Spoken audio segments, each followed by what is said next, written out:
Assalamualaikum warahmatullahi wabarakatuh. Salam sejahtera untuk kita semua. Selamat pagi anak-anak semua. Gimana kabar kalian hari ini? Semoga kita semua senantiasa diberikan kesehatan selalu. Baik, pada pertemuan kali ini Bapak akan membahas materi tentang perubahan ruang dan interaksi antar ruang akibat faktor alam. Tolong disimak video pembelajaran kali ini dengan seksama dan juga siapkan buku tulis untuk mencatat materi-materi yang dijelaskan agar kalian bisa memahami materi dengan baik. Oke, selamat menonton.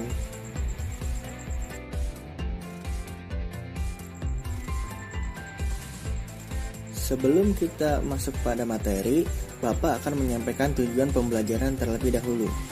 Tujuan pembelajarannya yaitu peserta didik mampu mengidentifikasi perubahan ruang dan interaksi antar ruang akibat faktor iklim, geologi, dan ketersediaan sumber daya alam dengan baik. Setiap negara di dunia, khususnya di ASEAN, tentu memiliki iklim. Lalu, apa itu iklim?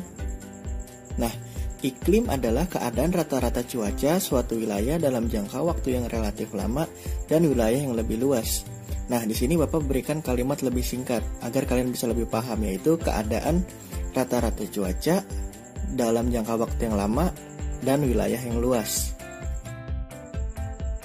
Nah, selanjutnya kondisi alam dan sosial negara-negara ASEAN relatif homogen dan saling berinteraksi antara satu negara dengan negara lainnya. Banyak faktor yang menimbulkan berbagai bentuk interaksi antar negara tersebut. Antara lain yang pertama faktor iklim, yang kedua faktor geologi, dan yang ketiga faktor ketersediaan sumber daya alam.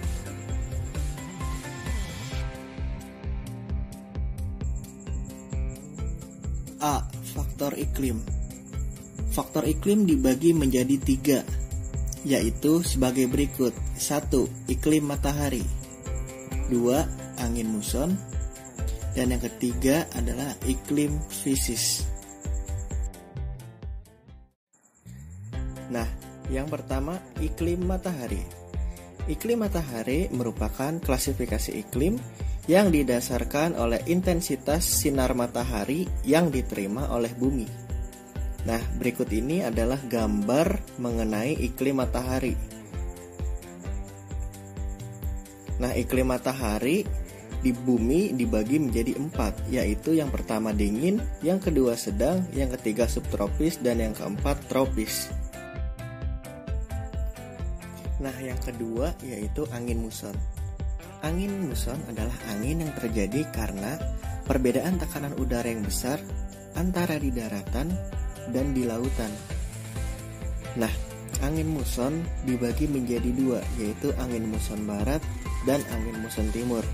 Nah, Bapak akan memberikan penjelasan singkat tentang angin muson, yaitu angin muson timur bergerak ke Australia ke Asia pada bulan April hingga Oktober dan anginnya bersifat kering. Sedangkan angin muson barat bergerak ke Asia dan Australia pada bulan Oktober dan April dan anginnya bersifat basah. Nah, yang ketiga yaitu iklim fisis. Iklim fisis adalah iklim yang faktual di suatu wilayah di permukaan bumi sebagai hasil dari pengaruh lingkungan alam. Nah, iklim fisis ini sendiri dibagi menjadi 6 jenis. Yang pertama pengaruh lautan, yang kedua pengaruh daratan, yang ketiga pengaruh angin, keempat pengaruh arus laut, kelima pengaruh vegetasi, dan yang keenam pengaruh topografi. Nah, selanjutnya ada contoh bencana alam dan upaya ASEAN dalam menanggulanginya. Di sini Bapak mengambil 3 contoh bencana alam. Yang pertama, banjir di Thailand, yang kedua angin topan di Filipina, dan yang ketiga ada kebakaran hutan di Indonesia.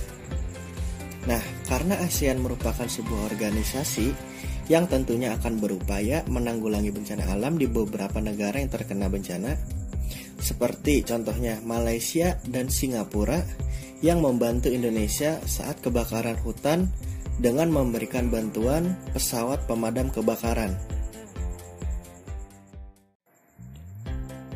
B. Faktor geologis. Berdasarkan faktor geologi, negara-negara ASEAN berada di daerah pertemuan antar lempeng, yaitu lempeng Indo-Australia, lempeng Eurasia, dan lempeng Pasifik. Dan juga ASEAN terletak di antara dua sirkum, yaitu sirkum Mediterania dan sirkum Pasifik. Ring of Fire.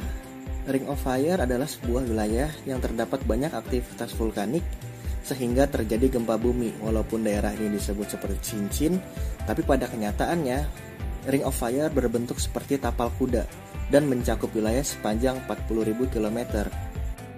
Nah, selanjutnya ada contoh pergerakan lempeng. Ini adalah gambar terjadinya pergerakan lempeng yang ada di bumi. Nah, pergerakan lempeng mengakibatkan sebuah bencana alam, yaitu gempa bumi. Nah, tentunya kita pernah merasakan adanya gempa bumi.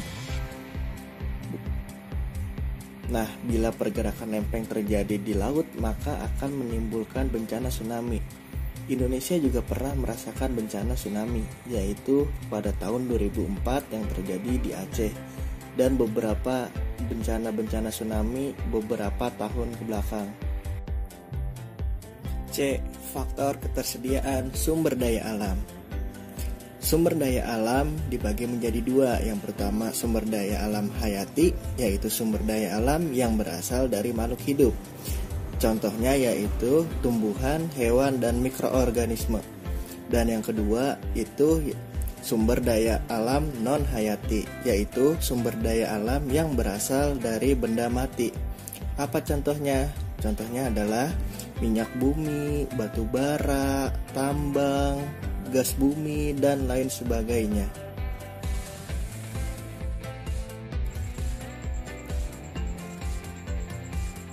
Hampir semua negara ASEAN memiliki hasil tambang, kecuali Singapura.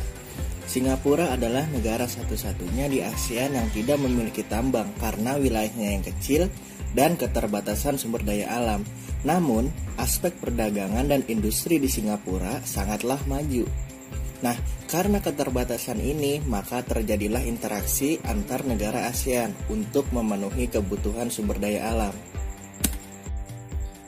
Nah, selanjutnya ada daftar barang tambang negara-negara ASEAN. Bisa dilihat di tabel berikut ini bahwa sumber daya alam di masing-masing negara ada yang sama dan juga ada yang berbeda. Untuk itu, kita sebagai generasi penerus bangsa harus melestarikan sumber daya alam untuk masa depan yang lebih baik. Sekian materi yang dapat Bapak sampaikan pada pertemuan kali ini. Apabila ada materi yang belum dipahami, bisa tanyakan langsung ke Bapak. Jangan lupa jaga kesehatannya dan tetap semangat dalam belajar. Terima kasih. Wassalamualaikum warahmatullahi wabarakatuh.